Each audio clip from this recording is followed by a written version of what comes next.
Hello everyone, this is Todd Kasenberg. I'm the mayor of North Perth, and joining me today is Francis Veilleux. He is the lead at the Bluewater Recycling Association, the president, I believe. That's correct.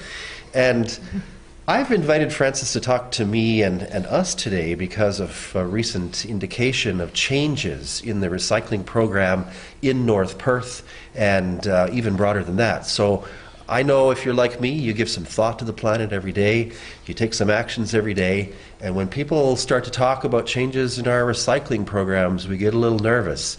I think it's really important to hear what Francis has to say about the changes that we're about to make and what is causing them, what's leading up to them, and what we can each do to make a difference in terms of our environmental stewardship in North Perth. So Francis, thank you very much for joining me today. What are the changes to our recycling program that we're going to see in North Perth? Well, pretty soon we've sent out a flyer to the printers right now that are going to be distributed to all the households, announcing just some fine tuning to the acceptable materials in the Blue Box.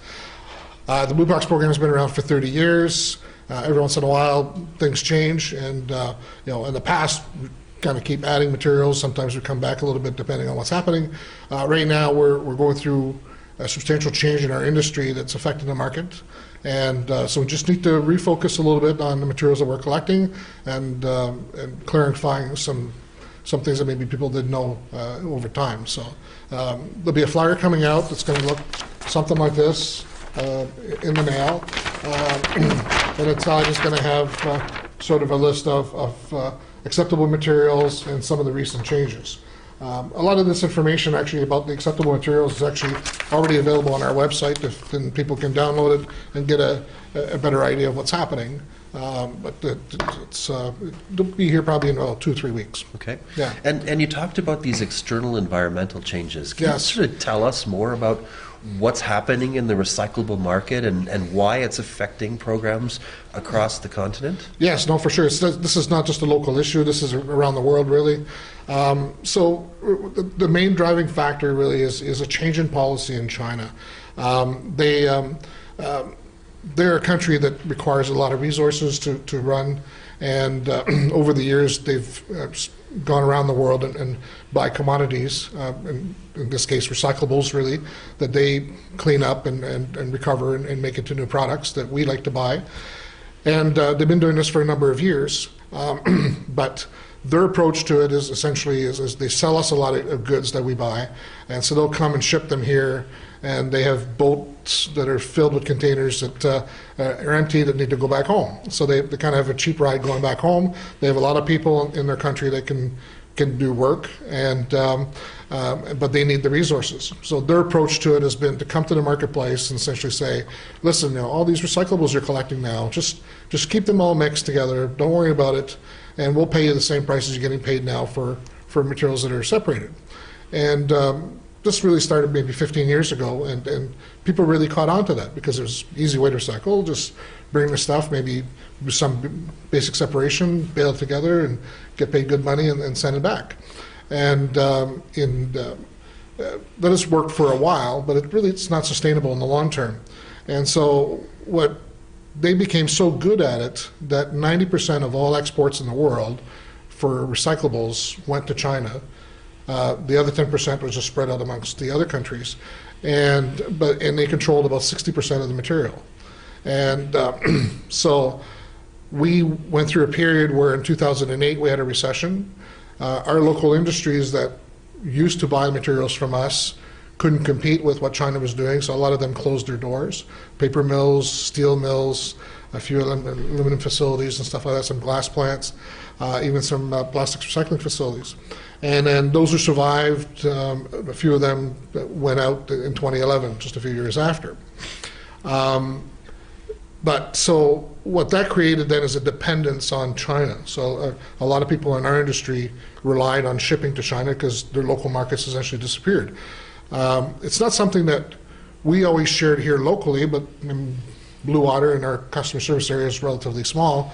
So we've always had a preference to ship locally. So for example, we sell our mixed plastics and our HDP to EFS Plastics here, right here in Listowel. We sell our PET to Feversham, Rice River in Feversham, Ontario. We sell our glass in Cambridge. We sell our steel in Hamilton. So we like to keep the materials locally. But regardless, we're affected by what's happening around us, because when they're in trouble, they like to encroach in our area. But so what happened is then China in 2017 decided that it was time for them to develop their own programs internally. So rather than buying from everybody else in the world, their economy is changing from an industrial manufacturing economy to a service economy right now. The lines are crossing, and they see that the material is there within their own country. They just have to recover it. And at that time, they're recovering about 4% of their available material, and they wanted to improve that. So the government essentially stopped issuing licenses for importing materials and forced their industry to try to develop programs locally. They had minimal success with that, and so they had to reissue the licenses to keep their manufacturers running. And but then they announced that at the end of 2017 they would ban about 32 materials from being imported into the country. One of them would be mixed paper, and another one mixed plastics. So if you're a facility in the U.S., all of a sudden, as of the end of 2017, you couldn't no longer ship to China, essentially, with that kind of material, which they typically did. So the result of that is they flooded the market. So materials stopped moving, domestic markets got flooded, prices crashed, and nobody knew what to do. The other thing that they introduced at the very same time is that in the past, when they bought all this material, they're very lax in the quality of the material. And our industry standards, by far and wide, for the most part, has been tolerating a 95% purity rate. So you're allowed about 5% contamination in loads that you had. And when China came into the picture, they were even tolerating more than that. And some of the bales that we've seen shipped over there were just plain awful. I mean, they really weren't recyclables. They were really garbage. And so the industry got used to that. Quality didn't matter anymore. It was all about volume, quantity. And so what they decided then is that of the ones that they didn't ban, the commodities that didn't ban, the quality requirements would then be 99.5% pure, and which is a huge change from what we had before. And so when they did this, the rest of the world, so even the domestic markets then, they had been crying for years about the quality declining and the yields were declining. They adopted those same policies. So there's a glut of material out there now. They're demanding 99.5%. We can demand the same thing, and so they're only buying the best of the best. And so all of a sudden now, the way you handle recyclables makes a huge difference. You can no longer just kind of mix things and get away with it. If we were to send a load of materials to China and it got rejected, it's $15,000 charge and another $15,000 shipping back. So you lose a lot of money doing that in a hurry. You can't really do that. So it's critical to look at the materials we collect and making sure that we have a home to recycle. Because I don't know about you, but I mean, to us, when we look at recycling, it goes beyond the curb. I mean, unfortunately, to many of the residents, for them, recycling is, well, if I put it in a wheelie bin and it disappears, then it gets recycled.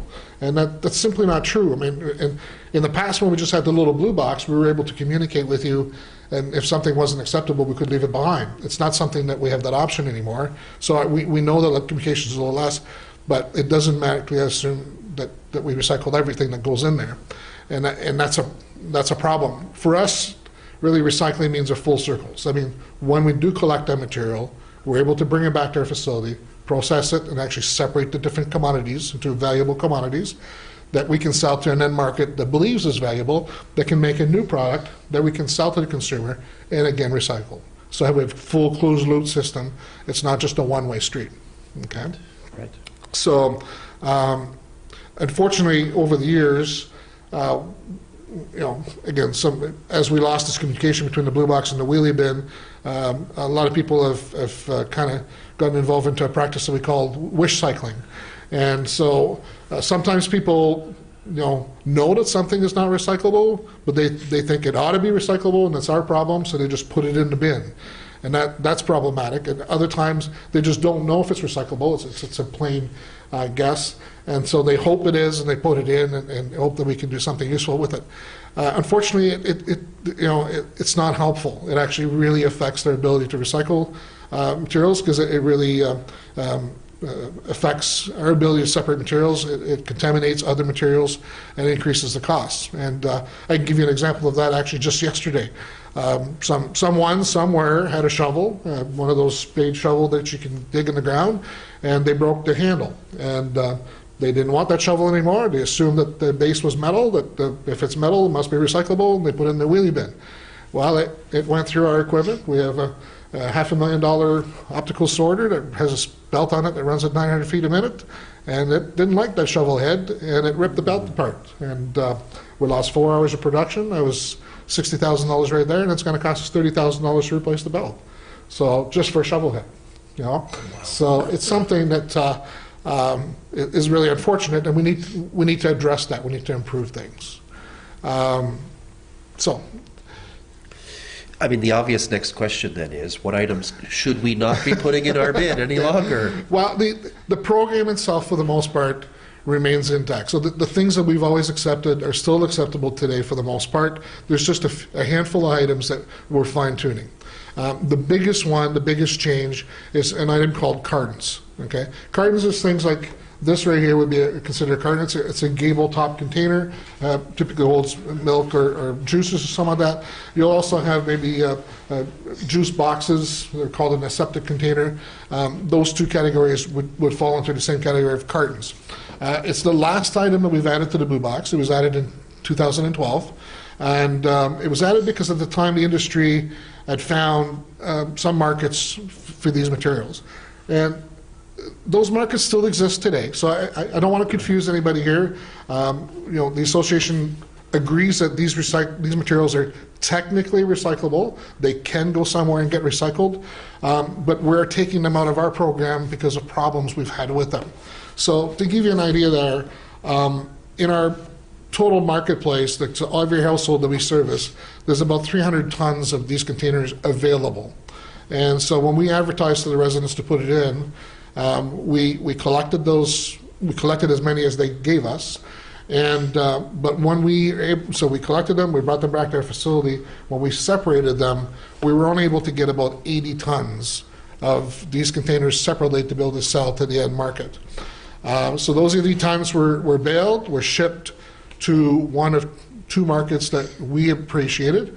That actually took those containers, essentially ripped them apart, recovered all the paper layers, but disposed of the plastic layer, and in the case of juice boxes, the aluminum layers. So that means that at their end, they recover about 58% of the container. The other 42 actually goes in the garbage. Okay, but we only shipped them 80. When we looked though at everything that we received, we actually received well over 200 tons of that material, but they all went where they weren't supposed to. So they essentially, through our collection, for example, they would get compacted flat, and they would then get mixed up with our paper and get hidden. And so when we would sell newspaper, there'd be a polycoat container in there or something like that, which is a contaminant. Right. Now, we talked about levels of contamination before. So when we're allowed 5% contamination, it can tolerate that. Yeah. But when we're allowed 0.5% contamination, now it's level for rejection. Okay. So we've had no choice but to say, sorry, there's not enough of these for us to continue to collect those and try to separate them and run the risk of contaminating all the other materials that we have. Okay.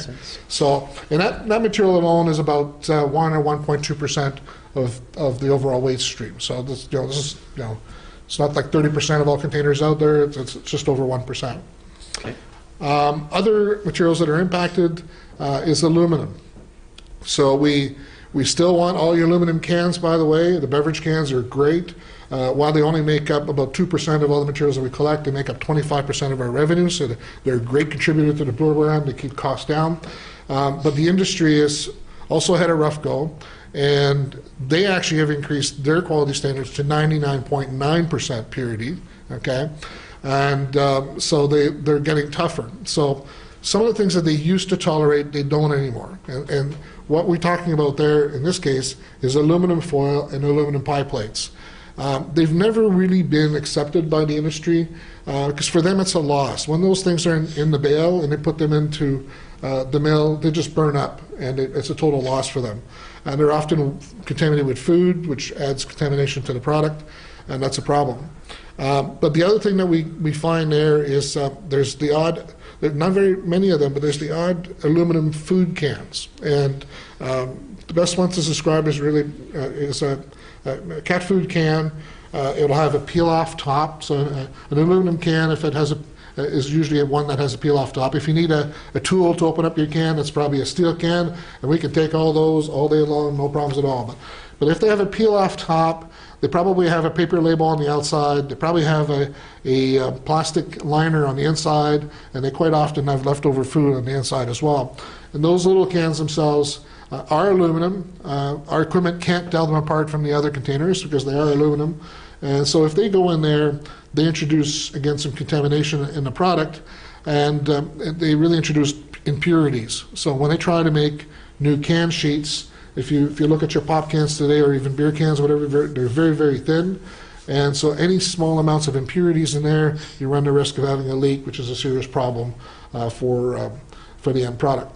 So in there, that's one, that aluminum foil, aluminum pie plates, and aluminum food cans are really not part of the program anymore. The other is aerosols.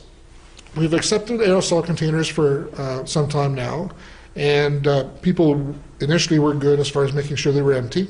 But unfortunately, they've become lazy over time, and they're more often than not, they're giving us aerosol cans that still have the propellant on the inside.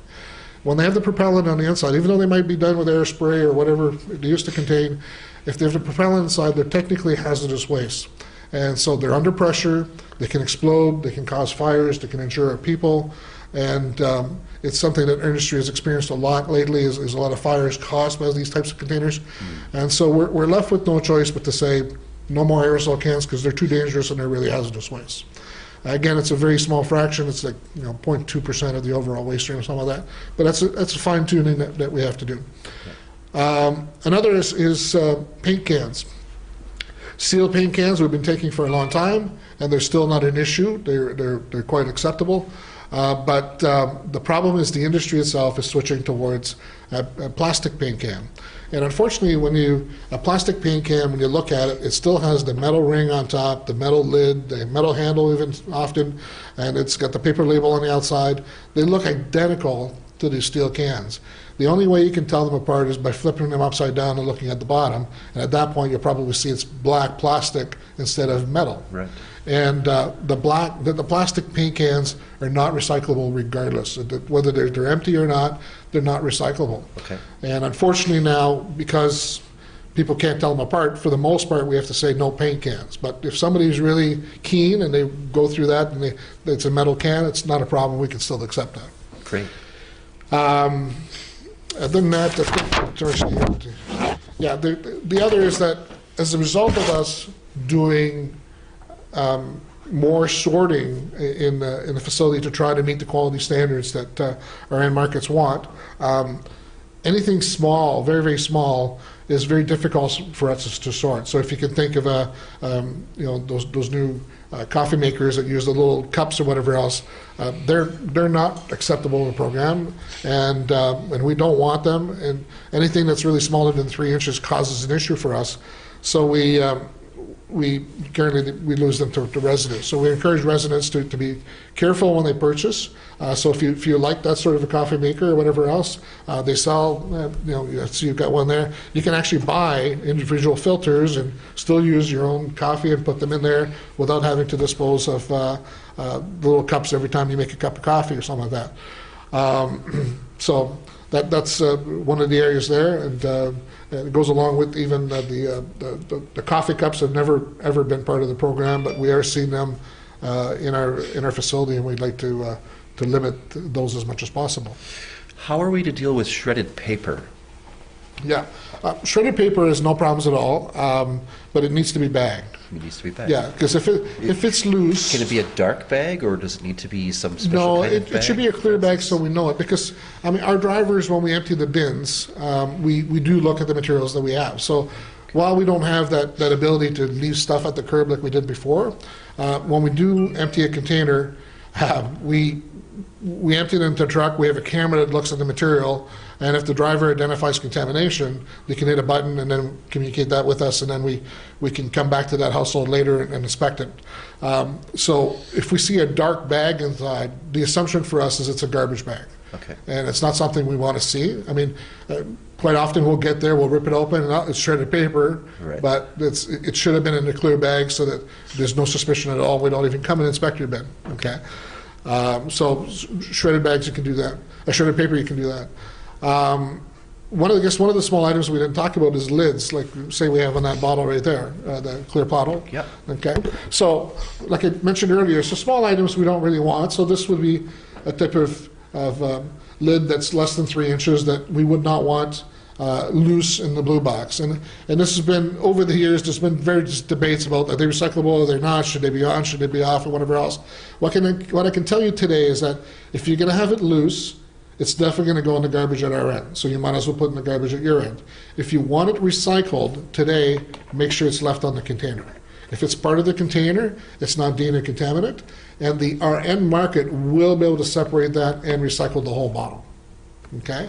Beautiful. So that's great. So, people are anxious. This represents a change. Yes.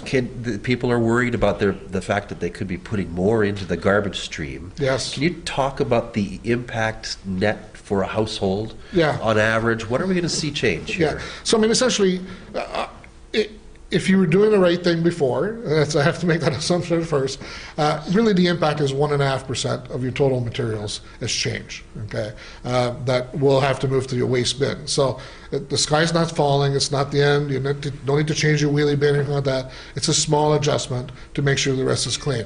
Now, when we publish this list that's going to go to every household, if you actually go to the website, there's actually 2 more pages in red that identify materials that we often see that have never been part of the program, that are problems.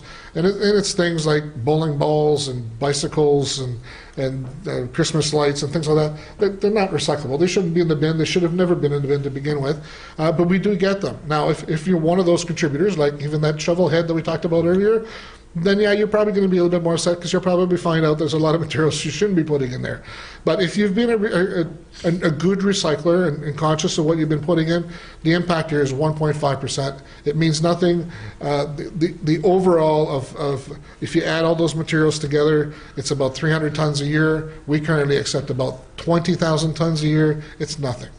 Okay. Now, I'm a prodigious eater of pizza. Yes. And so we need to talk about pizza boxes just briefly.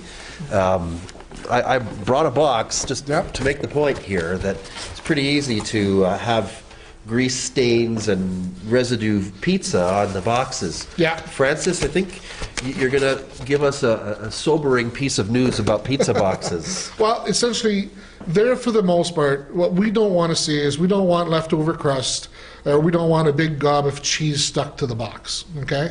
If you've got that, then I'm sorry, at that point, it's really too soiled. It should go in the garbage. Right. In this example here, where there's a slight stain of grease, okay, at the bottom, I'm not worried about that. But if we had a big gob of cheese there, or leftover crust, or leftover pizza for that matter, that would be problematic. Okay. Because all of a sudden, you're introducing organic matter, and as this container sits around, it's going to start to compost, and it can even catch on fire within our warehouse. So we don't want that. Our end markets don't want that.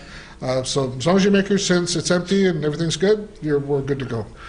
So you're the lead dude in the recycling realm in our area, and we Yeah. appreciate your service to our community.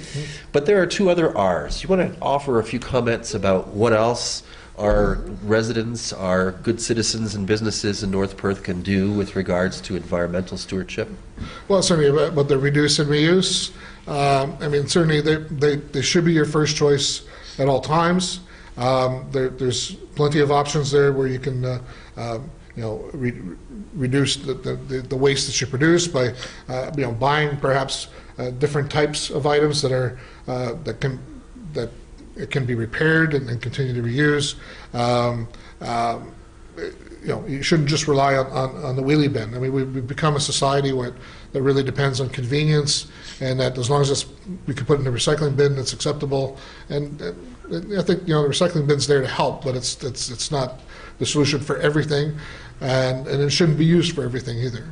Great. Yeah. Thank you. And to my fellow citizens, I'm certainly no paragon of virtue when it comes to this, but I certainly have made efforts myself in terms of moving to more efficient use of energy sources in my home, in terms of using reusable bottles on a routine basis, the same with the coffee cup. You saw my little Keurig device that allows me not to divert any of those small plastic cups into the landfill or anywhere else. Yes. Reusable yogurt containers. Yeah. There's lots of possibilities, and I would encourage us all to do our usual North Perth good to achieve the outcomes here. Francis, thank you. Hey, you're welcome. Much It's my pleasure. appreciated. Just the final say, I guess, the intent of this is that we believe in being fully transparent, that the households can go out there to the grocery store or wherever they're shopping and make informed buying decisions. It's up to them what they want to buy. We know the individual cups and puddings or whatever else are great. They're very convenient. They can buy the larger tubs that are fully recyclable and use reusable containers like this, and continue to have a good environment. Thank you. Thank you. When in doubt, leave it out.